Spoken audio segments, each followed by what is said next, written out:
must now make peace.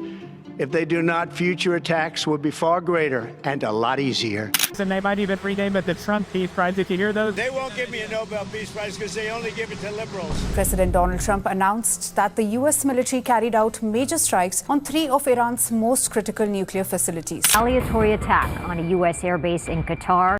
Could we be standing at the edge of another major war in the Middle East? Right now, tensions between the US, Israel, and Iran are at boiling point. Israel and Iran have been trading missile and drone strikes. Iran's supreme leader, Ayatollah Khamenei, has ignored calls for de-escalation. And behind the scenes, the US is weighing its options, from limited strikes to full-scale attacks. The world watches, wondering, if the US strikes Iran, what happens next? Let's break it down. At the core of this crisis is Iran's nuclear program, especially the Fordo facility buried deep within a mountain designed to survive almost any attack. Only the US possesses the kind of massive bunker-busting bombs that could destroy it. No other country, not even Israel, has the weaponry to take it out. A strike on Fordo would send a message, but it wouldn't end the threat. Iran's nuclear knowledge can't be bombed out of existence. Scientists, plans, expertise, these are things no airstrike can erase.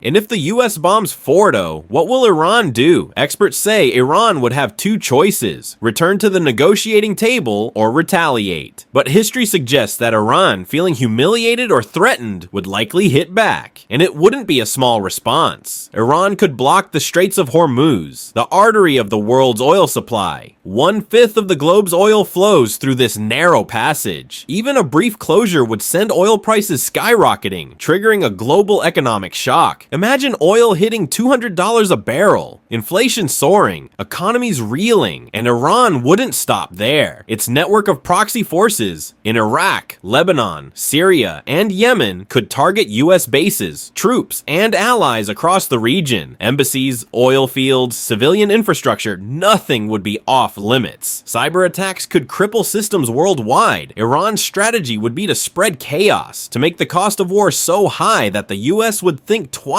before striking again. Now, what if the US goes beyond nuclear sites? If Washington decides to target Iran's military, leadership, and communication systems, a so-called decapitation strike, the stakes rise dramatically. Iran's leaders might feel they have nothing left to lose. That's when we could see direct attacks on US ships, bases, and even cities through asymmetric warfare. There's another danger too: escalation by mistake. A US bomb hits its mark, but a local Iranian commander fires missiles anyway. Israel, fearing unfinished business, launches its own attacks. A contained strike suddenly becomes a regional war, one that neither side planned for. And let's not forget the size of the challenge.